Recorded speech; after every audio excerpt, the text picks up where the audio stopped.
Finally AEW all in complete হয়ে গেছে আর আজকে স্যাটারডে নাইট মেন ইভেন্টও হয়েছে, কিন্তু ওটা নিয়ে আমি পরের ভিডিওতে কথা বলবো। কিছুক্ষণ পরে ওই ভিডিওটা চলে আসবে। তো আমি আগে অল ইনকে নিয়ে কথা বলি, কারণ যেটা ভালো হয়েছে সেটা নিয়ে আগে কথা বলা উচিত। আর এটা ভিডিওটা শুরু করার আগে একটা জিনিস ক্লিয়ার করে দিই যে আমি এটা পুরো ডিটেলে এক্সপ্লেন করবো না, যে কে কখন কোন মুভ দিল, কার কখন কোথায় লাগলো, এটা আমি এক্সপ্লেন করবো না, কারণ এগুলো হচ্ছে রেসলিং। আর এইডব্লিউ একটা প্রপার রেসলিং শো, এখানে রেসলিংকেই বেশি প্রাধান্য দেওয়া হয়। আর রেসলিংকে মুখে বলে তো কখনো এনজয় করা যায় না, এটা তোমরা যখন নিজের চোখে দেখবে তখন এটাকে ভালোভাবে এনজয় করতে পারবে। তো আমি রেকমেন্ড করবো যে আমার এই রিভিউ ভিডিওটা দেখার পর তোমরা ইউটিউবেতে গিয়ে হাইলাইট সার্চ করতে পারো, কিংবা অনেক ওয়েবসাইট আছে সেখান থেকে তোমরা হাইলাইটটা ডাউনলোড করে নিয়েও দেখতে পারো। তো সেখানেই তোমরা আসল ফিলটা পাবে। আমি জাস্ট এখানে শোটা রিভিউ করব, বলবো কেমন হলো আর কী আমরা দেখতে পেলাম, কী ইম্পর্টেন্ট হলো, কী বেকার হলো। তো আর আমি যদি পুরো ডিটেলে এক্সপ্লেন করতে যাই কখন কী ঘটেছে, তাহলে ভিডিওটা 1 ঘন্টার ওপরে হয়ে যাবে। তো যতটা পারবো ছোট করে বানানোর চেষ্টা করছি। তো আজকের এইডব্লিউ অল ইনে দেখতে পাচ্ছ স্টেডিয়ামের অবস্থা। এখানে প্রায় 24,500 মতো দর্শক ছিল, একদম পুরো ভর্তি দর্শক। আর দেখতে গেলে এইডব্লিউ কিন্তু প্রোডাকশনের দিক দিয়ে খুব একটা খারাপ কিছু করেনি। স্টেজ মোটামুটি ঠিকঠাকই ছিল, আর লাইটিংও মোটামুটি দেখার মতো ছিল। তো অতটাও হাই লেভেলের যদি না হয় তাও কিন্তু অনেকটাই ভালো। সবার প্রথমে আমরা এইডব্লিউ ট্রায়ালস চ্যাম্পিয়নশিপের জন্য ম্যাচ দেখতে পাই সামোয়া জোয়ের টিমের এগেনস্টে ডেথ রাইডার মানে ডিন অ্যাম্ব্রোজের টিমের। আর এখানে ম্যাচ শুরু হওয়ার আগেই সামোয়া জোয়ের টিম এদের উপর অ্যাটাক করে দেয়, তারপর ফাইনালি ম্যাচ শুরু হয়। আর সামোয়া জো প্রথমেই টার্গেট করে ইউটাকে। আর এই ইউটা এমন একজন রেসলার যাকে আমি যতবারই দেখেছি কেউ না কেউ একে ধরে পেটাচ্ছে। মানে আজ পর্যন্ত দেখলাম না যে এ কাউকে ডমিনেট করছে বা কাউকে মারছে, প্রত্যেকবারই দেখি একে সবাই মিলে ধুয়ে দিচ্ছে।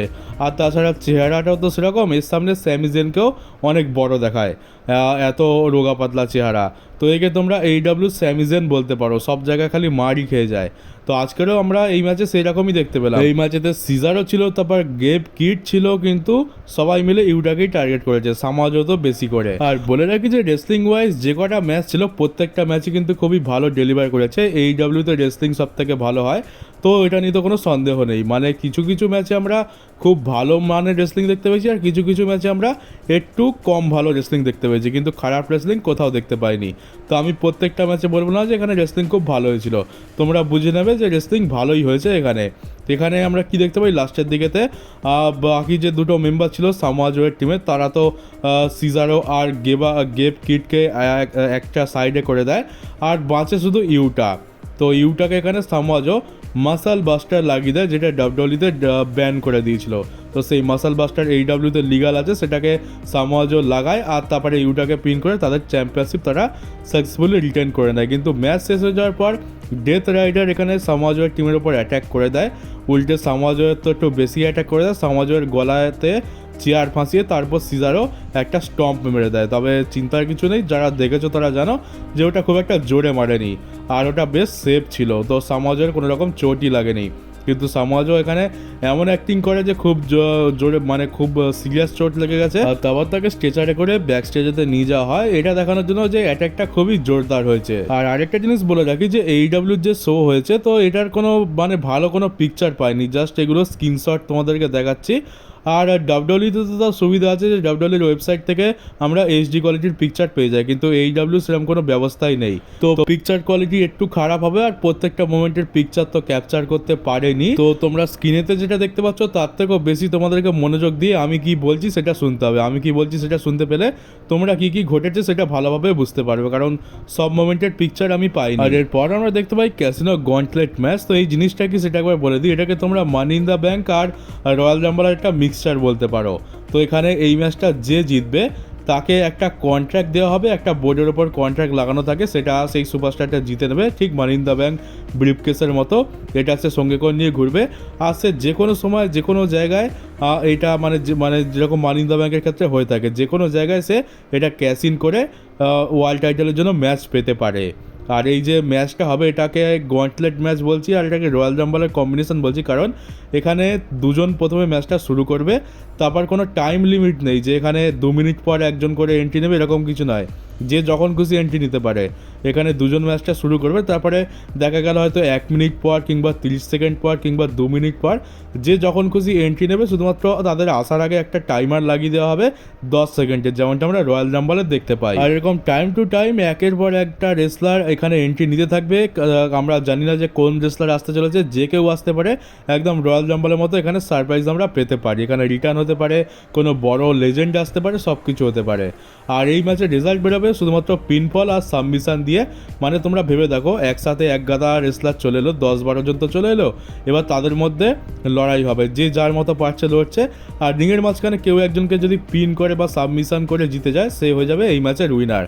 তো এই ম্যাচের উইনার বের করা একটু মুশকিল, কারণ 10-12 জন যদি একসাথে লড়ে, তাহলে রিংয়ের মধ্যে কিভাবে পিন হবে? পিন হতে গেলে তো কেউ না কেউ ব্রেক করেই দেবে। তো দেখতে গেলে বেশ ইউনিক কনসেপ্ট আর বেশ মজাদার একটা ম্যাচ। আর এখানে সাবমিশনের কথা তো ভুলে যাও, সাবমিশন তো এখানে হবে না, হলে ওই পিনফলই করতে হবে। তো ম্যাচ শুরু হয়, আমরা এখানে প্রথমে এমজেএফ আর মার্ক বিসকপকে দেখতে পাই, এরা দুজনে ম্যাচটা চালু করে। আর এখানে এমজেএফের সাথে এমভিপি এসেছিল, কারণ এমজেএফ তো রিসেন্টলি আমরা দেখলাম যে হার্ট সিন্ডিকেট জয়েন করেছে ববি ল্যাসলির টিমে, তাই এমভিপি এখানে সাপোর্টের জন্য এসেছিল। এমভিপি এখানে কমেন্ট্রি টেবিলে বসেছিল, কমেন্ট্রিটারদের সাথে বসে কমেন্ট্রি করছিল। আর এবারে তারপরে আমরা 3 নম্বর এন্ট্রি দেখতে পাই রিকোসে, তারপর একে একে আমরা টাকেসিটাকে দেখতে পাই, তারপরে আমরা মিস্টিকোকে দেখতে পাই। মিস্টিকোকে যতদূর আমি সম্ভব, যে এই এক সময় ডাব্লিউডব্লিউইতে ছিল, আর একে আমরা সিংকারা নামে চিনতাম, তো সিংকারাই মনে হচ্ছে মিস্টিকো, আমি ঠিক শিওর নই, তবে দেখে তো তাই মনে হলো। তো তারপর আমরা আরও বেশ কয়েকজন রেসলারকে দেখতে পাই, কিন্তু তাদের নাম তো আমরা জানি না, তাদেরকে আমরা চিনিও না, তো তাদের ব্যাপারে কথা বলে সময় নষ্ট করবো না। আমরা বিস্ট মর্টোসকে দেখতে পাই ডাকে, তারপরে রড্রিগো স্ট্রংকে দেখতে পাই। এইভাবে প্রায় 10-12 জন তো এন্ট্রি নিয়ে নেয়। এবার প্রশ্ন হচ্ছে যে এটা জিতবে কে? তো লাস্টের দিকে দেখতে পাই যে সবাই যে যার মতো রিং সাইডে যেখানে পারছে সেখানে লড়াই করছে। আর রিংয়ের মধ্যে থাকে দুজন, এখানে মার্ক বিসকপ থাকে আর একটা অন্য রেসলার থাকে, তার নামটা আমার মনে নেই। তাকে মার্ক বিসকপ তার ফিনিশার লাগিয়ে দেয়, সেই সুযোগে এমজেএফ এখানে রিংয়ের বাইরে থেকে সোজা ঢোকে ভেতরে, আর মার্ক বিসকপকে বাইরে ফেলে দিয়ে সেই রেসলারটাকে পিন করে এই ম্যাচটা জিতে যায়। আর সে হয়ে গেছে বলতে পারো AEWর মানি ইন দ্য ব্যাংকের উইনার। সে যখন খুশি AEW ওয়ার্ল্ড টাইটেলের জন্য ম্যাচ পেয়ে যাবে। তারপর আমরা AEW TNT চ্যাম্পিয়ন অ্যাডাম কোলকে দেখতে পাই, আর আমরা এটা জানতে পারি যে অ্যাডাম কোল এখন মেডিকেলি ক্লিয়ার নয়, আর সে ইনজয়েড, আর তাই জন্য তাকে টাইটেল ভ্যাকেট করতে হবে, সে লড়তে পারবে না। সে এখানে রিংয়ের মধ্যে সে প্রোমো কাট করে, আর প্রথমেই বুঝতে পারছিলাম যে তার গলার আওয়াজ একটু কেটে কেটে যাচ্ছে, আর তারপর তো সে কেঁদেই ফেলে, মানে সে খুবই কান্নাকাটি, মানে যেরকম হয়ে থাকে আর কি, খুবই ইমোশনাল হয়ে যায়। আর সে এখানে ক্রাউডকে বলে, তোমাদেরকে অনেক অনেক ধন্যবাদ, তোমরা আমাকে আমার জীবনের সকল জায়গাতে সাপোর্ট করেছো, আমি অন্যান্য রেসলিং প্রমোশনে গিয়েও কাজ করেছি, তোমরা সেখানেও সাপোর্ট করেছো, আর আজও এখানে সাপোর্ট করছো, তো আমার স্বপ্ন তোমাদের জন্যই পূরণ হয়েছে। আর এখন আমাকে দুর্ভাগ্যবশত টাইটেল ভ্যাকেট করতে হচ্ছে, আর আমি জানি না যে আমি কবে রিটার্ন করবো। তো এখানে যেভাবে প্রোমো কাট করলো, দেখে তো মনে হচ্ছে যে এখানেই তার রিটায়ারমেন্ট হয়ে গেছে, মানে খুবই সিরিয়াস ইনজুরি হয়ে গেছে, যার ফলে এরকম একটা ইমোশনাল স্পিচ দেখতে পেলাম। কিন্তু যা শুনতে পেলাম কমেন্টেটারদের তরফ থেকে, বলছে তো খুব একটা বেশি সিরিয়াস নয়, কিছু সময় পর সে আবার চলে আসবে। তো কী সিন চলছে, কী ইনজুরি হয়েছে, সেটা তো পরিষ্কারভাবে জানা গেল না। তারপর আমরা অ্যাডাম কোলের কয়েকজন বন্ধুকেও দেখতে পাই, তারা তাকে নিয়ে যায় ব্যাক স্টেজেতে, সবাই গলায় মেলে কান্নাকাটি করে। আর এখানে ম্যাচটা চেঞ্জ হয়ে যায়, এখানে একটা ভ্যাকেট চ্যাম্পিয়নশিপের জন্য আমরা একটা ফেডাল ফোরওয়ে ম্যাচ দেখতে পাই। প্রথমে তো শুধুমাত্র কাইল ফ্লেচারই এই ম্যাচটাতে ছিল, কিন্তু এখন আরও 3 জনকে অ্যাড করা হয়েছে, সেটা হচ্ছে ড্যানিয়েল গার্সিয়া, স্যামি গ্যাভেরা, আর হচ্ছে আমাদের আমেরিকান নাইটমেয়ার কোড রোডসের দাদা ডাস্টিন রোডস। তো এইটা ফেডাল ফোরওয়ে ম্যাচ হয়ে যায়। আর এখানে স্যামি গ্যাভেরা আর ডাস্টিন রোডস হচ্ছে রিং অফ অনারের ট্যাগ টিম চ্যাম্পিয়ন, এরা AEWর সুপারস্টার, কিন্তু তারা বাইরের প্রমোশনে গিয়েও চ্যাম্পিয়নশিপ জেতে। আর এখানে দুজনে একই টিম একই ম্যাচের মধ্যে ছিল, তো একটু তো এদের মধ্যে ঝামেলা হবে। আমরা দেখতে পাই যে স্যামি গ্যাভেরা ভুল করে ডাস্টিন রোডসকে সুপার কিক মেরে দেয়, আর এর ফলে একটু ভুল বোঝাবুঝি হয়ে যায়। তারপর যখন স্যামি গ্যাভেরা একজনকে পিন করতে যাচ্ছিল, তখন ডাস্টিন রোডসের পিনটাকে ব্রেক করে দেয়। আর লাস্টের দিকে আমরা দেখতে পাই যে এখানে রোল করে পিন করে দেয় ড্যানিয়েল গার্সিয়াকে ডাস্টিন রোডস, আর ডাস্টিন রোডস হয়ে গেছে নতুন TNT চ্যাম্পিয়ন। আর সে প্রথমবার জীবনে TNT চ্যাম্পিয়নশিপ জিতলো, এর আগে অনেকবার ট্রাই করেছে কিন্তু জিততে পারেনি। আর সে খুবই ইমোশনাল হয়ে যায়, সে একটু চোখ দিয়ে জল বেরোয়, আর তারপর তার বন্ধুরাও আসে তাকে এনে কাঁধে তোলে, আর একটা ইমোশনাল মোমেন্ট ক্রাউডের সাথে শেয়ার করে। আর ডাস্টিন রোডস কিন্তু আজকালের রেসলার নয়, এসে আন্ডারটেকারের যুগ থেকে লড়ে আসছে, মানে 5খানা ডেকেড হয়ে গেল, এখনও সে লড়ে যাচ্ছে, আর বয়স কিন্তু অনেক হয়েছে। ডাস্টিন রোডসের থেকে কোডি রোডসের বয়সের পার্থক্য প্রায় 20 বছরের। আর এরপর আমরা দেখতে পাই স্ট্রিক ল্যাং আর উইল অসপ্রে ভার্সেস ইয়াং বাক্সের মধ্যে ম্যাচ। এই ম্যাচটা দেখতে খুবই সিম্পল হলেও এটা সিম্পল ম্যাচ নয়। এখানে একটা অনেক বড় স্টিপুলেশন ছিল যে এই ম্যাচটা যদি স্ট্রিক ল্যাং আর উইল অসপ্রে হেরে যায় তাহলে তারা পরের 1 বছর আর ওয়ার্ল্ড চ্যাম্পিয়নশিপের জন্য অপরচুনিটি পাবে না, মানে আজ থেকে শুরু করে 1 বছর পর্যন্ত। তো এইটা একটা অনেক বড় স্টিপুলেশন। আর এটা কেন দেওয়া হয়েছিল সেটা কারণ হচ্ছে যে ডেথ রাইডার, যেটা ডিন অ্যাম্ব্রোজের টিম, ইয়াং বাক্স হচ্ছে তাদেরই দালাল। ইয়াং বাক্স তাদেরকে সাপোর্ট করে। আর এই যে স্ট্রিক ল্যাং রয়েছে, উইল অসপ্রে রয়েছে, এরা তো ডিন অ্যাম্ব্রোজের এগেনস্টে লড়েছে, কিন্তু এই লোকগুলোর জন্য কখনোই তারা জিততে পারেনি, সবসময় চিটিং করে হারিয়ে দিয়েছে। তো এবার এরা গেছে ইয়াং বাক্সের এগেনস্টে, কারণ ইয়াং বাক্সও তো এদের সাথেই মিলেছিল। আর শেষমেশ এরকম একটা ম্যাচ তৈরি হয়ে যায় আর একটা স্টিপুলেশনও দিয়ে দেওয়া হয়। সেই জন্য এই ম্যাচটা খুবই ইম্পর্টেন্ট ছিল। তো ম্যাচটা যখন শুরু হয় বলবো যে প্রথম থেকে শেষ পর্যন্ত এই ম্যাচটাতে ইয়াং বাক্স প্রচণ্ড ডমিনেট করে। আর এখানে স্ট্রিক ল্যাং আর উইল অসপ্রে অনেক চেষ্টা করে, কিন্তু প্রত্যেকবারই তারা ডমিনেট হচ্ছিলো। কিন্তু লাস্টের দিকে এটা যা মানে একদম স্নায়ুর যুদ্ধ হয়ে গেছিলো, মানে এটা বলতে পারো যে নিজেদের জেদ, নিজেদের মস্তিষ্কের যুদ্ধ। আর রেসলিং তো তারা করছিল, কিন্তু আসল লড়াই তো মাথার মধ্যে চলছিল। লাস্টের দিকে খুবই দারুণ আমরা জিনিস দেখতে পাই। এখানে উইল অসপ্রে একা পড়ে যায়, স্ট্রিক ল্যাং তো মার খেয়ে রিংয়ের সাইডে পড়ে থাকে, আর ওইদিকে রিংয়ের মধ্যে উইল অসপ্রে প্রচণ্ড মার খাচ্ছে, তাকে ফিনিশারের ওপর ফিনিশার দেওয়া হচ্ছে, কিন্তু উইল অসপ্রে সব কিছু ওভারকাম করে কিক আউট করছে, মানে সে তার শেষ নিঃশ্বাস অবধি লড়ে যাচ্ছে। শেষ পর্যন্ত স্ট্রিক ল্যাঙ্গও রিংয়ের মধ্যে আসে, আর শেষ পর্যন্ত তারা ঠিক করে নেয় যে এই ম্যাচটা তাদেরকে যা করে জিততেই হবে। আর তারপরে পুরো খেলা ঘুরে যায়। এখানে স্ট্রিক ল্যাং আর উইল অসপ্রে ফাইট ব্যাক করে, আর কম্বিনেশন মুভ দিয়ে শেষ পর্যন্ত ইয়াং বাক্সকে পিন করে হারিয়েই দিয়েছে উইল অসপ্রে আর স্ট্রিক ল্যাং। আর এবার কোনো সমস্যা নেই, তারা আরামসে ওয়ার্ল্ড টাইটেলের জন্য ম্যাচ লড়তে পারে। আর এরপর আছে ওমেন্স ডিভিশনের ক্যাসিনো গন্টলেট ম্যাচ, মানে ওমেন্স ডিভিশনের AEWর মানি ইন দ্য ব্যাংক। তো এইটা তোমাদের তো ইন্টারেস্ট থাকবে না কোনো, আর আমারও কোনো ইন্টারেস্ট ছিল না, কারণ এখানে যে সমস্ত রেসলাররা এসেছিলো তাদেরকে আমরা চিনিই না, নামও জানি না, তাদেরকে হয়তো ভবিষ্যতে ইউজ হতে দেখতেও পাবো না। তো অত জেনে লাভ নেই। কে জিতলো সেটা বলে দিই। তোমরা এথিনাকে তো চেনো, এথিনা যাকে আমরা এককালে ডাব্লিউডব্লিউইতে এম্বার মুন নামে চিনতাম, তো সেই এখানে এই কন্ট্রাক্টটা জিতে গেছে। আর এরপর আমরা ট্যাগ টিম চ্যাম্পিয়নশিপের জন্য ম্যাচ দেখতে পাই। ক্রিশ্চানের টিমের এগেনস্টে এখানে ছিল ববি ল্যাসলির টিম আর জেট স্পিড নামে একটা টিম, ট্রিপল থ্রেট ম্যাচ। আর আমরা রিং সাইডে রিভাইভালকে দেখতে পেলাম। রিভাইভালকে আমরা ডাব্লিউডব্লিউইতে রিভাইভাল নামে চিনতাম, কিন্তু এখন তাদের নাম হচ্ছে FTR। আর এটা তারা কেন রিং সাইডে ছিল, এটার কারণ হচ্ছে যে তারা নেক্সট অন দ্য লাইন রয়েছে, তারা হচ্ছে নাম্বার 1 কন্টেন্ডার। এইখানে যে জিতবে তাদের সাথে এবার এদের ফিউড শুরু হবে, তো সেই জন্য তারা কমেন্ট্রি টেবিলে ছিল। এবার ম্যাচের মধ্যে ববি ল্যাসলি তো খুবই ডমিনেট করে, এমনিতেও ববি ল্যাসলির টিমকে ডমিনেটিং ওয়েতে বুক করা হয়, আর তাছাড়া ববি ল্যাসলি ডমিনেট করবে না তো কে ডমিনেট করবে। তো ম্যাচের লাস্টের দিকে আমরা দেখতে পাই যে ববি ল্যাসলি ওই যে FTR বসেছিল কমেন্ট্রি টেবিলের ওখানে তাদের গায়ের ওপর কোনো একজন রেসলারকে চাগিয়ে ছুঁড়ে ফেলে দেয়। আর তারপরে ববি ল্যাসলি রিংয়ের মধ্যে চলে আসে, রিংয়ের মধ্যে ছিল ক্রিশ্চান। আর এবার FTR-এর ওপর যেহেতু অ্যাটাক হয়ে গেছে, তারাও এখানে টপ রোপের কাছে চলে আসে, আর এবার ক্রিশ্চানকে ছুঁড়ে মেরে দেয় তাদের গায়ে, তো তারা বাইরে পড়ে যায়। আর তারপর ববি ল্যাসলি একটা জোরদার স্পিয়ার লাগিয়ে দেয় ক্রিশ্চানকে, আর তারপরে ক্রিশ্চানকেই পিন করে এখানে ববি ল্যাসলি তাদের টাইটেল রিটেন করে রিং থেকে বেরিয়ে যায়। আর এবারেই আমরা আসল টুইস্ট দেখতে পাই। এখানে ক্রিশ্চানের এগেনস্টে তার টিম টার্ন করে গেছে, এখানে তাদের হিল টার্ন হয়ে গেছে, ক্রিশ্চানকে তারা অ্যাটাক করে, আর FTR-ও অ্যাটাক করে দেয়। আর যখন ক্রিশ্চানের উপর অ্যাটাক হচ্ছিল তখন বুঝে গেছিলাম যে এখানে কী হতে চলেছে। আর তারপরে দেখতে পেলাম যে চেয়ার নিয়ে আসা হয় দুখানা, আর ক্রিশ্চানের মাথাটা চেয়ারের ওপর রেখে স্যান্ডউইচ বানানোর প্ল্যান চলছিল।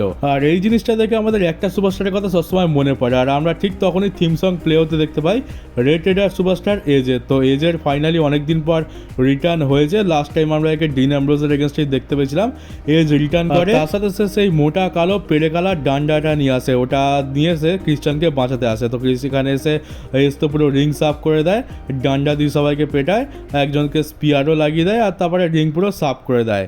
আর এবারে মনে হচ্ছিল যে সে ক্রিশ্চানকেও মারবে, কিন্তু সে ক্রিশ্চানকে মারে না, সে ডান্ডাটা ফেলে দেয়।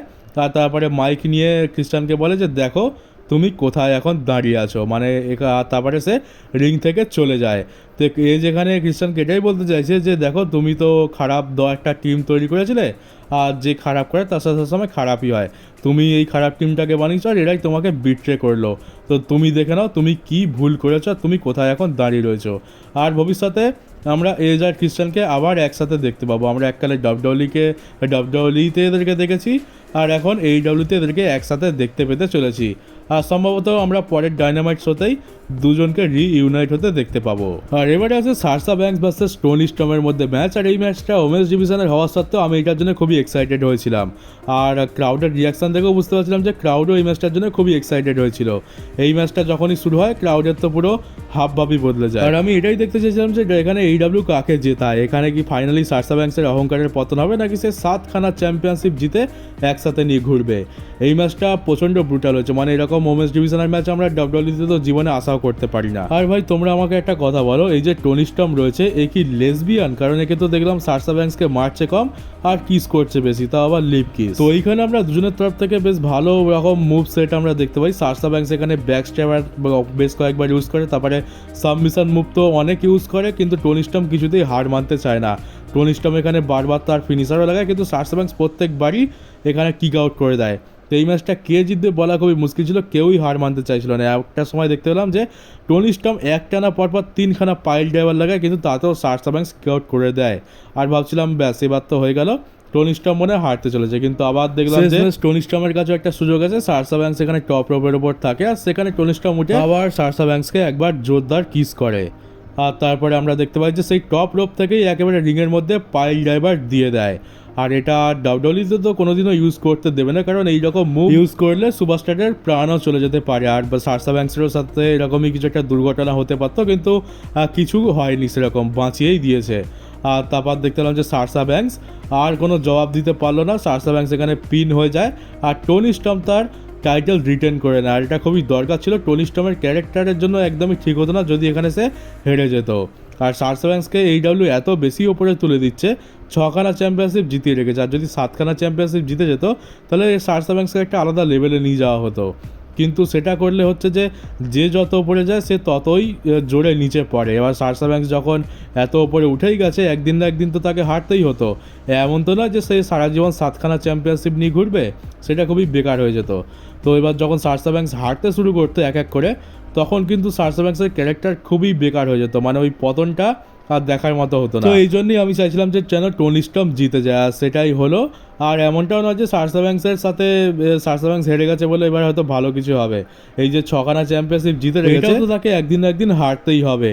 তো ভাবছি যে তখন তার ক্যারেক্টারের কি অবস্থা হবে। আর এরপর আছে একটা অনেক বড় ম্যাচ, কাজুচিকা ওকাডা ভার্সেস কেনি ওমেগা, যেটার জন্য আমরা সকালে ওয়েট করছিলাম। আর এটা ছিল টাইটেল ইউনিফিকেশন ম্যাচ। এই ম্যাচটা যেমনটা আমরা আশা করেছি ঠিক তেমনই ডেলিভার করেছে, বলবো তার থেকেও ভালো ডেলিভার করেছে। এখানে আমরা বেশ ভালো কোয়ালিটির রেসলিং দেখতে পাই। এটা একটা ড্রিম ম্যাচ ছিল, তো সেই লেভেলেই এরা কাজ করেছে। এই ম্যাচের মধ্যে আমরা বেশ ক্লোজ পিনফল দেখতে পাই, মনে হচ্ছিল যে কেউ জিততে পারে। এটা খুবই আনপ্রেডিক্টেবল ম্যাচ তো ছিল, কিন্তু কাজুচিকা ওকাডার তরফ থেকে তার টিমের কিছু লোক চলে আসে। আর একটা টাকলা তো কমেন্ট্রি টেবিলে বসেছিল, তার নাম মনে পড়ছে ক্যালিস, আর ক্যালিসই তার হয়তো নাম হবে। টাকলা এখানে কাজুচিকা ওকাডাকে একটু সাহায্য করে, ডিস্ট্র্যাক্ট করে। আর এখানে আমরা লাস্টের দিকে দেখতে পাই যে কাজুচিকা ওকাডা শেষ পর্যন্ত তার লাগিয়ে কেনি ওমেগাকে পিন করে হয়ে গেছে ইউনিফাইড চ্যাম্পিয়ন। আর কেনি ওমেগা আবার হেরে গেল। আর একটা জিনিস আজব লাগছে, কাজুচিকা ওকাডার কাছে যে সিগনেচার মুভগুলো রয়েছে সেগুলো দেখতে এত সুন্দর, এত বেশি ইম্প্যাক্টফুল লাগে। আর তার ফিনিশার নাকি ক্লোজ লাইন, এটাই হচ্ছে তার ফিনিশার। কাজুচিকা ওকাডার ফিনিশারই হচ্ছে ক্লোজ লাইন। এটা বড় আজব লাগছে, মানে ফিনিশার এত কমজোর আর সিগনেচার মুভগুলো এত ভয়ঙ্কর। আর এবার আছে মেন ইভেন্ট, যেটা ছিল হ্যাংম্যান অ্যাডাম পেজ ভার্সেস ডিন অ্যামব্রোজের মধ্যে। আর এই ম্যাচটা যারা দেখেছো তারা তো জানোই কী রকম লেভেলের হয়েছে। মানে আমি তো এতটা ব্রুটালিটি আশা করেইনি, মানে আমি যেটা ভেবেছিলাম তার থেকেও ডবল ভালো হয়েছে। আর যারা ডাব্লিউডাব্লিউর ফ্যান রয়েছে, ডাব্লিউডাব্লিউর ম্যাচেস দেখো, তাদের জন্য এটা একদম আলাদা এক্সপিরিয়েন্স হবে। মানে এটা দেখার সময় তো পুরো গা শিউড়ে উঠছিলো, মানে এরকম মোমেন্ট আমরা দেখতে পেয়েছি। তো এই ম্যাচটা সত্যি মানে অসাধারণ, বলার মতো নয়। তো এইখানে আমরা প্রথমে অ্যাডাম হ্যাংম্যান পেজের এন্ট্রি দেখতে পাই, তারপর ডিন অ্যামব্রোসকে দেখতে পাই একটা পিক আপ ট্রাকে করে, তার পুরো ডেথ রাইডার টিম নিয়ে আসে। কিন্তু রিং সাইডে শুধুমাত্র মারিনা সেফিয়ারি ছিল তার সাহায্য করার জন্য। আর এই ম্যাচের রুলটা একবার বলে দিই, এটা হচ্ছে একটা টেক্সাস ডেথ ম্যাচ, এটা নাম এটাই দেওয়া হয়েছে। এটার রুলস কী আছে, এটা হচ্ছে এখানে আমরা কোনো রকম ডিসকোয়ালিফিকেশান দেখতে পাবো না। এই ম্যাচে যতই রক্ত বেরোক না কেন, মানে সুপারস্টারদের মধ্যে রক্ত বেরিয়ে রক্তের বন্যা বয়ে যাক না কেন, এই ম্যাচ কিন্তু শেষ হবে না। রেফারি রক্তের বন্যা বয়ে গেল, ম্যাচ কন্টিনিউ করবে। এই ম্যাচে কোনো রকম পিনফল নেই, এখানে কোনো টাইম লিমিটও নেই। এখানে জেতার একটাই রাস্তা, হয় সাবমিশন নয় নক আউট। আর ম্যাচ শুরু হওয়ার 1 মিনিটও হয়নি, তার মধ্যে আমরা দেখতে পাই যে কাঁটা চামচ দিয়ে ডিন অ্যামব্রোজের মাথায় পুরো একদম মেরে মেরে ফুটো করে এক গাদা রক্ত বেরিয়ে যায়। মানে তোমরা জাস্ট দেখতে পাবে যে কাঁটা চামচ মাথায় মারছে আর তার ফলে ফুটো হয়ে যাচ্ছে আর সেখান থেকে কল কল করে রক্ত বেরোচ্ছে। আর তারপর ডিন অ্যামব্রোজও কিছু বাদ যায় না, ডিন অ্যামব্রোজও কাঁটার তার নিয়ে অ্যাডাম হ্যাংম্যান পেজের মাথায় ঘষে দেয় আর যার ফলে তারও মাথা থেকে কেটে গিয়ে রক্ত বেরোতে থাকে। আর তারপর সে একটা চেয়ার বার করে, স্টিল চেয়ার, যাতে কাঁটার তার জড়ানো থাকে, আর সেই স্টিল চেয়ারের ওপর তাকে সুপ্লেক্স মেরে দেয় আর তার পিঠেতেও মারে এই চেয়ারটা ডিন অ্যামব্রোজ। আর মারিনা সেপার রিং সাইডে ছিল, সে কী করছিল, ডিন অ্যামব্রোজ তাকে যে ওয়েপেনগুলো চাইছিল সেগুলো সে রিংয়ের তলা থেকে বের করে দিচ্ছিল। এবার মারিনা সেপার তাকে একটা বালতি দেয়, যে বালতির মধ্যে কাঁচের বোতল ভাঙা ছিল। এবার সে ডিন অ্যামব্রোজ সেই বালতিটা নিয়ে রিংয়ের মধ্যে ফেলে আর সেই কাঁচগুলোকে গুঁড়ো করতে থাকে। ভাঙা তো আগে থেকে ছিল, বড় বড় টুকরোগুলোকে গুঁড়ো করতে থাকে। আর ডিন অ্যামব্রোজ তার উপরে অ্যাডাম হ্যাংম্যান পেজকে শুয়ে সেটাকে তাকে টানতে থাকে, রগড়াতে থাকে আর সব কাঁচগুলো তার পিঠের মধ্যে ঢুকে যায় আর সেখান থেকে রক্ত বেরোয়। এটা দেখা মানে আমার তো দেখে পুরো একদম গায়ের ভেতর থেকে শিহরণ আসছিল। মানে জাস্ট ভাবতেই কীরকম লাগে। আর ওদের তো ব্যথা অনুভব করতে হচ্ছে, ওদের কতটা বেশি কষ্ট সহ্য করতে হচ্ছে। আর তারপর আমরা দেখতে পাই যে এখানে ইউটা এসে হ্যাংম্যান পেজের ওপরে অ্যাটাক করে দেয় স্টিল চেয়ার দিয়ে, কিন্তু ইউটাকে তো জানো এ হচ্ছে AEW স্যামি জেন। চেয়ার শট মারে কিন্তু হ্যাংম্যান পেজের কিছুই হয় না, উল্টে হ্যাংম্যান পেজ একটা চাপড় মারে, ইউটা বাইরে গিয়ে পড়ে যায়। আর তারপর আমরা দেখতে পাই যে মারিনা সেপার এখানে অ্যাডাম হ্যাংম্যান পেজের উপর অ্যাটাক করে, কিন্তু রিং সাইডে একটা টেবিল পাতা ছিল আর অ্যাডাম হ্যাংম্যান পেজও কিন্তু র্যান্ডারের মতো জেন্ডার ইকুয়ালিটিতে বিশ্বাস করে আর তাই জন্য তাকে অ্যাটিটিউড অ্যাডজাস্টমেন্ট লাগিয়ে দেয় সেই টেবিলের ওপরেই। আর তারপর অ্যাডাম পেজের ওপর এসে সিজারও এসে অ্যাটাক করে দেয় আর তারপর বাঁচানোর জন্য আসে উইল অসপ্রে একটু লড়ার চেষ্টা করে, কিন্তু এখানে গেব কিডও চলে আসে আর তিনজনের এগেনস্টে তো টিকতে পারে না, ইউটা, সিজারো আর গেব কিড তিনজনে মিলে এখানে উইল অসপ্রেকে মারে, পাইল ড্রাইভারও লাগিয়ে দেয় আর তারপর সেই সামাজকে যেমন চেয়ার গলায় বেঁধে মেরেছিল সেরকমই গলায় বেঁধে একটা স্টম্প মারে, কিন্তু এবারেও সেরকম কোনো চোট তো লাগেনি, ইম্প্যাক্ট সেরকম পড়েনি। কিন্তু এবারেও আমরা দেখতে পেলাম যে স্ট্রেচারে করে উইল অসপ্রেকে নিয়ে যাওয়া হচ্ছে। আর তারপর রিং সাইডে দুখানা টেবিল পাতা ছিল, যে টেবিলের উপরে কাঁটার তার জড়ানো ছিল আর সেই টেবিলের উপর ডিন অ্যামব্রোজ অ্যাডাম পেজকে একটা সুপ্লেক্স লাগায় আর যেখানে দেখে মনে হয় যে এখানে ডিন অ্যামব্রোজেরই বেশি চোট লেগেছে। আর তারপর আসল খেলা শুরু হয়। এখানে আমরা দেখতে পাই যে ইউটাকে ডিন অ্যামব্রোজ একটা মানে এক পকেট থেকে কিছু বার করতে পারে আর পকেট থেকে ইউটা কি বার করে, একটা বড় পলিথিন, মানে যেটা দিয়ে সেই আমরা দেখেছিলাম যে ড্যানিয়েল ব্রায়ানের দম আটকিয়ে মারার চেষ্টা করা হয়েছিল, তো সেই পলিথিন বের করে। এবার পলিথিন অ্যাডাম হ্যাংম্যান পেজের মুখে জড়িয়ে তার দম আটকে তাকে ট্যাপ আউট করানোর প্ল্যান করছে, কিন্তু এখানে আমরা দেখতে পাই ড্যানিয়েল ব্রায়ানের রিটার্ন হয়েছে। ড্যানিয়েল ব্রায়ান চলে আসে, একটা কালো হুডি পরে আসে আর সবাইকে মেরে মুড়ে ধুয়ে দেয়। ড্যানিয়েল ব্রায়ানের ক্যারিয়ার তো ডিন অ্যামব্রোজের জন্যই শেষ হয়ে গেছিলো, সে আর এখন পুরো মানে প্রপার রেসলার নয়, সে ফুল টাইমার রেসলার আর নয়, কিন্তু এইরকম ক্যামিও সে প্লে করতে পারে। তো ডিন অ্যামব্রোজ যাদের ক্ষতি করেছিল তারাই এখন আসছে ডিন অ্যামব্রোজকে আটকানোর জন্য। আর ঠিক তখনই আমরা দেখতে পাই যে ড্যানিয়েল ব্রায়ান তো রিং সাইডে লড়াই করছে, কিন্তু একদম এরিনার ছাদের ওপর থেকে কেউ দড়ি লাগিয়ে সেই দড়ি বেয়ে নিচের দিকে নামছে। আর সেটা নিচের দিকে আসার পরই দেখতে পেলাম এখানে আরেকটা রিটার্ন হয়েছে, সেটা হচ্ছে ডার্বি অ্যালেনও অনেকদিন পর ডাব্লিউডব্লিউইতে রিটার্ন করলো। আর ডিন অ্যামব্রোজের ডেথ রাইডারের টিমের কাছে কিন্তু ডার্বি অ্যালেনকেও খুব মার খেতে হয়েছে, এর সাথেও কিন্তু অনেক বড় শত্রুতা রয়েছে। তো এবার ডার্বি অ্যালেন আর ড্যানিয়েল ব্রায়ান মিলে পুরো ডেথ রাইডার টিমকে সাফ করে দেয়। এরা এদেরকে মারতে মারতে ব্যাক স্টেজেতে ক্রাউডের মধ্যে থেকে মারতে ব্যাক স্টেজেতে নিয়ে চলে যায় আর রিং সাইডে শুধুমাত্র মারিনা স্যাফিয়ার পড়ে থাকে। আর আমরা দেখতে পাই যে এখানে ডিন অ্যামব্রোজকে অ্যাডাম হ্যাংম্যান পেজ একটা পাইল ড্রাইভার লাগিয়ে দেয় একটা টেবিলের ওপরে, আর তারপরে প্রায় 9 পর্যন্ত কাউন্ট করেই দিয়েছিল রেফারি, কিন্তু ডিন অ্যামব্রোজ তখনও ওঠেনি। আর তখনই মারিনা সেপার এসে হঠাৎ করে ডিন অ্যামব্রোজকে চাগিয়ে ধরে আর কাউন্ট এখানেই ব্রেক হয়ে যায়। তারপর আমরা দেখি যে এখানে ইয়াং বাক্স চলে আসে, ইয়াং বাক্স তো ডিন অ্যামব্রোজের টিমের দালাল, তো তারা এসে এখানে হ্যাংম্যান পেজের ওপর অ্যাটাক করে দেয়, কিন্তু তা সত্ত্বেও হ্যাংম্যান হার মানতে চায় না। আর তারপর আমরা দেখতে পাই যে মারিনা সেপার আর ডিন অ্যামব্রোজ রিংয়ের তলা থেকে একটা পেরেকের বিছানা বার করে। পেরেকের বিছানা বলতে এখানে একটা চওড়া কাঠ রয়েছে আর তাতে অসংখ্য পেরেক গাঁথা রয়েছে। এবার ডিন অ্যামব্রোজ প্রথমে তো তার উপরে সেথ রলিন্সের কার্ভ স্টম্প মারতে যায়, কিন্তু সেই কার্ভ স্টম্পটা একদমই লাগে না, মানে হ্যাংম্যান পেজের মাথাটা নিচের দিকে আসেইনি। তারপর কী করে যে ডিন অ্যামব্রোজ তাকে ধরে আর তাতে ডার্টি ডিটস লাগিয়ে দেয়। ডার্টি ডিটসের নামটা হচ্ছে এখন paradigm shift. Dirty Deets Dean Ambrose যখন ডাব্লিউডব্লিউইতে ছিল তখন তার ফিনিশারের নাম ছিল ডার্টি ডিটস, কিন্তু এখন ওটাকে চেঞ্জ করে প্যারাডাইম শিফট করে দেওয়া হয়েছে।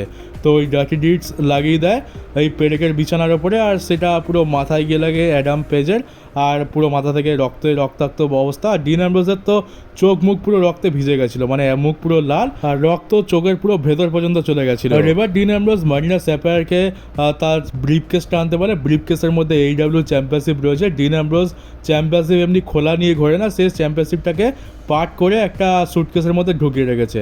তো সেটাকেই এখানে মারিনা স্যাপায়ারকে আনতে পারে, কিন্তু সেখানে কেউ একজন মারিনা স্যাপায়ারের হাত হ্যান্ডকাপ দিয়ে লক করে দিয়েছিল। আর আমরা দেখতে পাই সে হচ্ছে প্রিন্স নানা, তার নাম হচ্ছে প্রিন্স নানা, কিন্তু এ কে আমি একে চিনি না। তো সবাই তো খুব চিল্লাচ্ছিল, মনে হচ্ছে কোনো ফেমাস লোক হবে।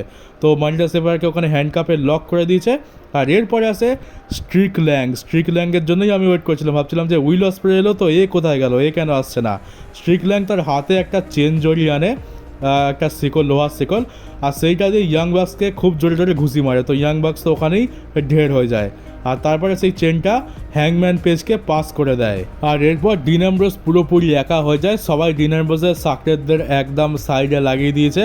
আর এবার সেই চেনটা ডিন অ্যামব্রোসের গলায় জড়িয়ে রিংয়ের ওপর থেকে তাকে ঝুলিয়ে একদম গলায় যেরকম ফাঁস দিয়ে ঝুলিয়ে দেয়, ফাঁসি কাটে, সেরকমভাবে ঝুলিয়ে দেওয়া হয়। আর ডিন অ্যামব্রোস আর কোনো উপায় না দেখতে পেয়ে শেষ পর্যন্ত দম আটকে গিয়ে ট্যাপ আউট করেই দেয়।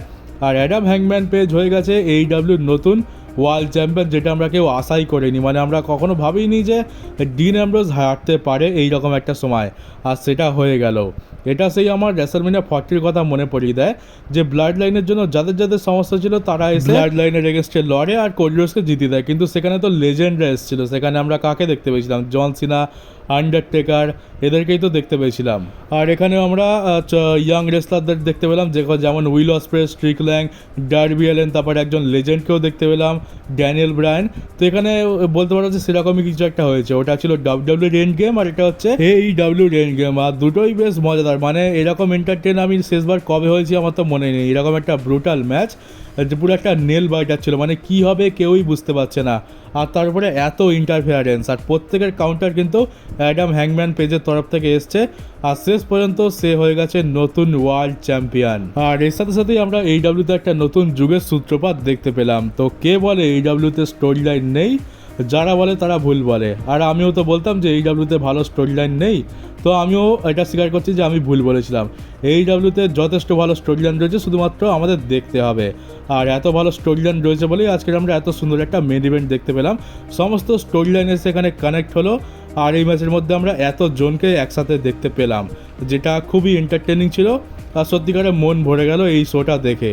একটা সময় WWE যে কাজগুলো করতো সেই কাজগুলো এখন AEW করছে, আর AEW যে কাজগুলো মূর্খের মতো করে যেত সেই কাজগুলো এখন WWE করছে।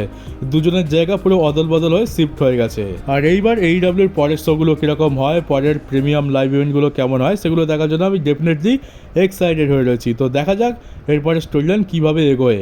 তো স্টোরি লাইনের দিকেও বেশ মনোযোগ দিয়েছে, এটা দেখে বেশ ভালো লাগলো। তো চলো গাইস, ভিডিওটা অলরেডি অনেক লম্বা হয়ে গেছে, আর বেশি লম্বা করে লাভ নেই। এই ছিল আমার পুরো শোয়ের রিভিউ। তোমাদেরকে একবার রেকমেন্ড করবো যে পুরো শোটা একবার ভালো করে দেখে নাও, পারলে একবার হাইলাইটই দেখে নাও, কিন্তু দেখো তোমরা অফকোর্স এনজয় করবে। তো চলো, এই ভিডিওটা কেমন লাগলো কমেন্ট বক্সে অবশ্যই জানিও, আর AEW অল ইন তোমাদের কেমন লাগলো সেটাও কমেন্ট বক্সে জানাতে ভুলো না।